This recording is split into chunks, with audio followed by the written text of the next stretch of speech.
Muito bem, agora estamos aqui com o primeiro gráfico do capítulo 2, que a gente vê aqui, ele tenta destacar que dojis raramente são perfeitos, né? O que ele quer dizer? Que aquela figurinha que a gente está acostumado a ver de doji sem corpo, isso não existe na metodologia, a gente não utiliza esse tipo de coisa na metodologia. O que ele diz? Que dojis, que são essas figurinhas aqui, ó, essa aqui, todas essas que estão com D, ó, sem corpo, não necessariamente são só eles a serem observados. Por exemplo, essa figura aqui também é um doji. Então a gente não se limita na metodologia a chamar de doji apenas as barras com fechamento igual a abertura. Doji é toda barra que tem mais pavio do que corpo. E esse daqui é um exemplo que ele quer mostrar para que você veja possibilidades de dojis, mas que não significam necessariamente um fim de tendência, ou uma reversão, ou um contexto de pausa, ou algo do tipo como muita gente interpreta. Ele só cita aqui que você, mesmo tendo dojis aparecendo, você pode sim estar com uma direção de preço. Assim como esse caso aqui, ó, quanto doji, você está com uma direção de preço. Então, não se esqueça, na metodologia, raramente os dojis vão ser figuras perfeitas em que o fechamento é igualzinho à abertura, e ele fala para você não se ligar muito nisso, não seja perfeccionista com isso. Dojis são dojis, eu tenho mais pavio do que corpo, eu tenho um doji. Aqui na figura 2, ele destaca que barras de tendência e de não tendência podem coexistir dentro de uma direção. Então ele fala, por exemplo, da barra 1, que é um doji, fala da barra, dessa segunda barra que ele destacou com D, a terceira. Todas são dojis, não são? Mas não há um deslocamento. E outra, olha a barra de tendência aqui no meio. Eu posso ter doji dentro de uma pernada convivendo perfeitamente com uma barra de tendência. Ou o meu doji pode ser perfeitamente uma correção, ou até mesmo um sinal de entrada, como essas figuras aqui menores, ó. Então, falar em ter um doji não significa, como significa por aí nas outras análises, que você está numa situação de pausa do mercado ou de indecisão. Eu posso ter ali as barras de tendência e de não tendência. Essa não tendência pode ser só uma pausa, só uma microcorreção num tempo gráfico menor, por exemplo, para a continuidade da direção. E nesse caso, é claro que a gente tem uma direção aqui, né? É bem visual. Mesmo com tantos dojis, a gente tem uma tendência, a gente tem uma direção do preço. Então a gente não vai ter aquele vício antigo de nomear um monte de barra e de entender que elas são separadas das barras de tendência, ou que um doji é uma pausa, é uma barra de urgência, de freio. Não existe isso. A gente pode ter os dojis e conviver com eles perfeitamente entre barras de tendência, e o doji, que no caso é uma barra de lateralidade uma lateralidade de uma barra só. E em muitos casos o do próprio doji pode significar uma tendência, que é o que a gente vai ver no próximo exemplo. Então, nessa terceira figura, ele faz um comparativo aqui. Esse gráfico aqui é um gráfico de 15 minutos e é o mesmo gráfico à direita, um gráfico de 5. E ele destaca aqui esse doji, que é a barra 1 aqui no 15, ele numerou como barra 1, e ele destaca esse movimento corretivo aqui dentro dos 5 minutos. Ó, percebam como ele faz um movimento de dojis em tendência. Então aqui é importante a gente saber que mesmo sendo doji, eu coloquei uma tendência numa pequena pernada, eu coloquei deslocamento de preço vertical, eu coloquei fechamentos e máximas, nesse caso, acima do preço de abertura, com um andamento do preço para cima. Ah, é uma tendência de baixa. Eu tô numa ideia aqui até de canal, linha de tendência de baixa, uma ideia de canal. Sim, mas aqui rolou um pedacinho de dojis em correção, ó, de dojis em tendência. É uma correção. E no 15 minutos a gente consegue ver, né, que são essas 3 barrinhas aqui. Ele compara justamente devido a isso, tá?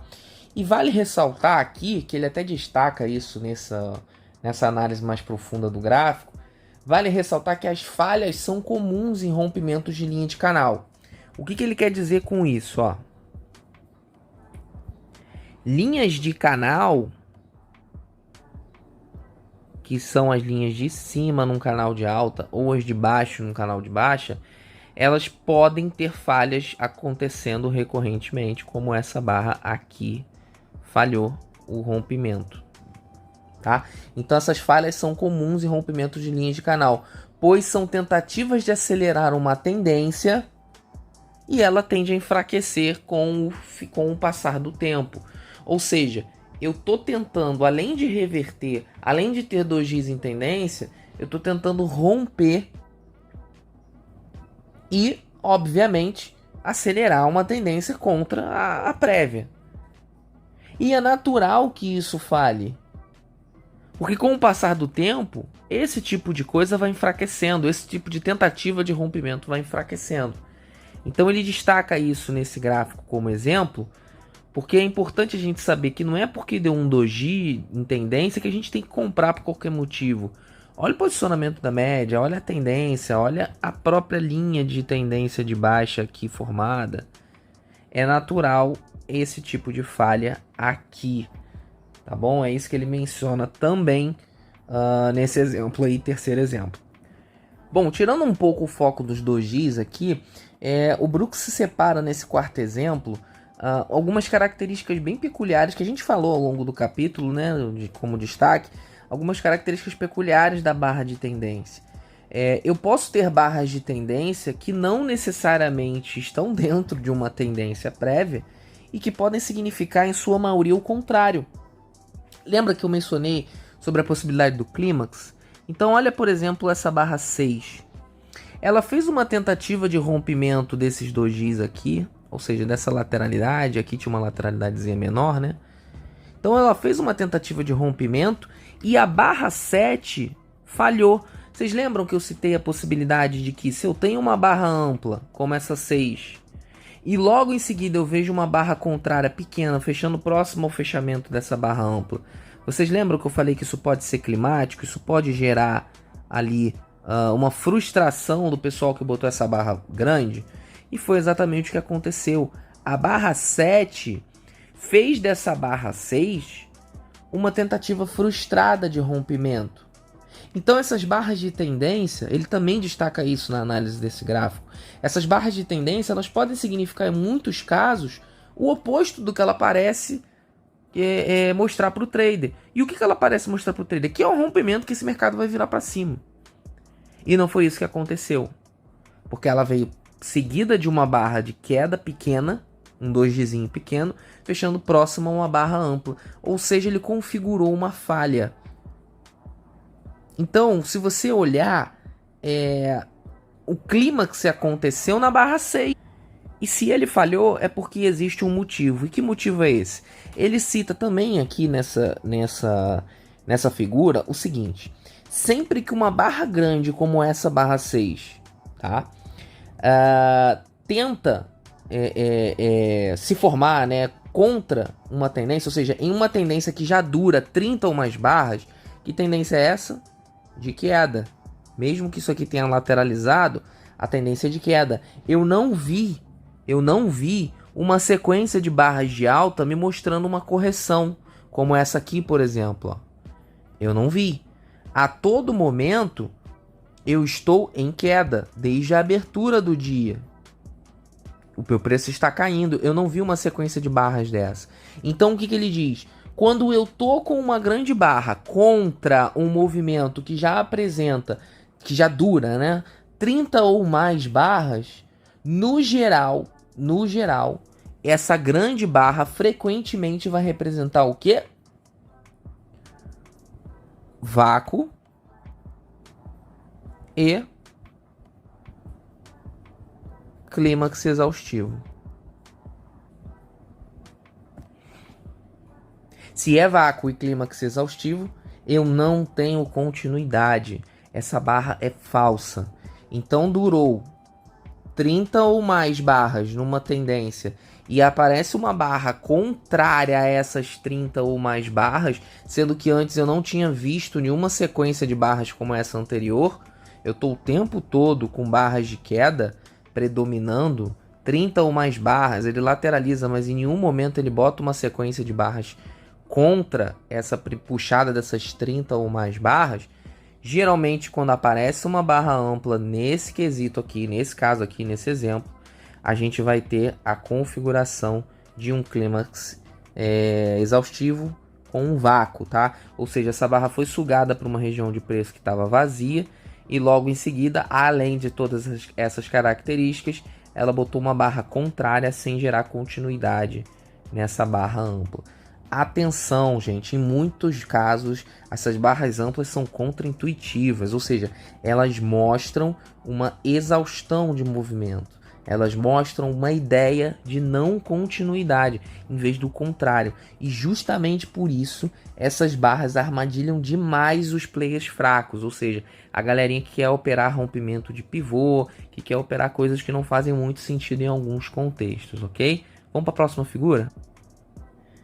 Aqui, pessoal, o Brooks faz o seguinte, ele compara dois tipos de gráficos diferentes. Aqui é o 5 minutos, que é o padrão que a gente opera, e aqui é o de 100 ticks, ou seja, é um gráfico diferente, não é um gráfico temporal, é atemporal. Aqui ele bota um indicador para mostrar para vocês e escreve o seguinte: eu não preciso de outros tempos gráficos para eu entender o que acontece nos 5 minutos. Eu consigo ver exatamente tudo o que acontece nos 5 minutos, tudo o que acontece nos indicadores, tudo o que acontece em outros tempos gráficos. Eu consigo ver isso tudo dentro dos 5 minutos. Só pela análise de barras.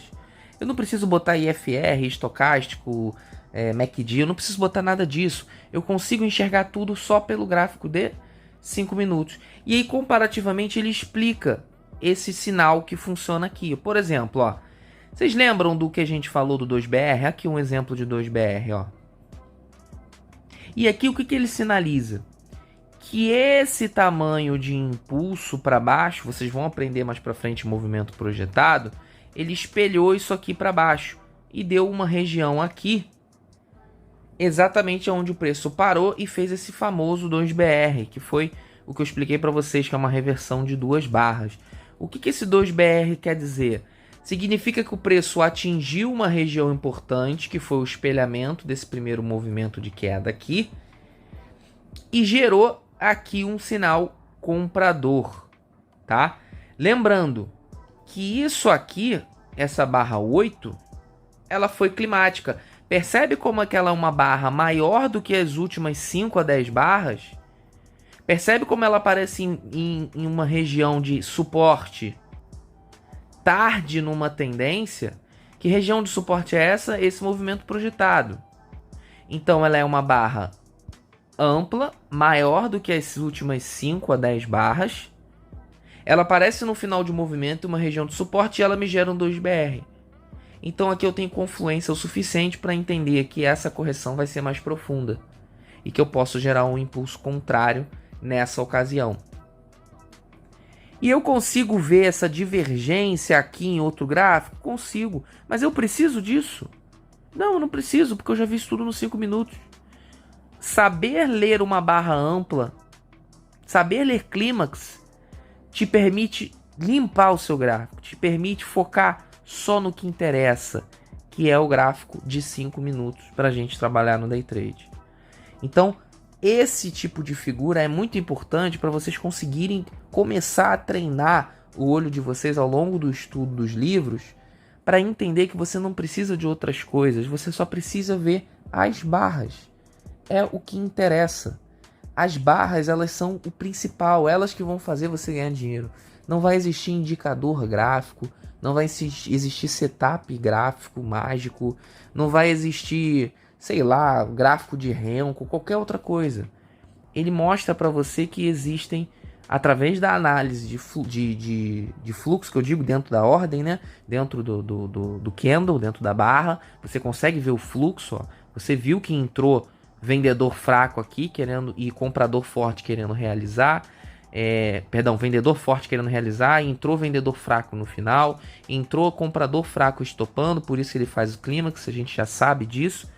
E a gente vê isso tudo, essa divergência, tudo que acontece em indicadores, a gente vê em tempo real nas barras. Então identificamos que a 8 era climática, 2BR em movimento projetado, entrada de compradores, nem que seja para uma correção um pouco mais profunda. Não necessariamente isso aqui vai gerar um swing tão profundo, mas nem que seja para uma correção, um 1 para 1 aqui, os compradores já conseguiram ganhar. Então ao longo da leitura do livro, vocês vão conseguir enxergar todos esses detalhes. Vamos para a última figura. Nessa última figura, ele mostra a característica que eu mencionei para vocês, que ele falou lá no capítulo anteriormente. Que característica é essa? Quando eu tenho uma tendência de queda apresentando pavios abaixo das barras, correções com barras de reversão, barras de reversão contrária, lembram que eu mencionei isso? O que está acontecendo nessa ocasião? Ele explica o seguinte, que quando esse tipo de coisa, esse sinal gráfico está acontecendo, é sinal que os vendedores, eles não estão tão fortes a ponto de venderem novas mínimas. O que eles fazem em novas mínimas? Eles realizam. Por isso essa barra 8 está desse jeito. Então, novamente, ele fez um fundo. Rompeu. O que fizeram aqui? Eles continuaram caindo? Não. Eles botaram barras de reversão na 9. Eles estão comprando abaixo de barras. Sinal que a cada rompimento de fundo, eu venho enfraquecendo a minha queda. Isso mostra que os vendedores olham novas mínimas como um ponto de realizar lucro. E qual é a realização do lucro das vendas? Compras.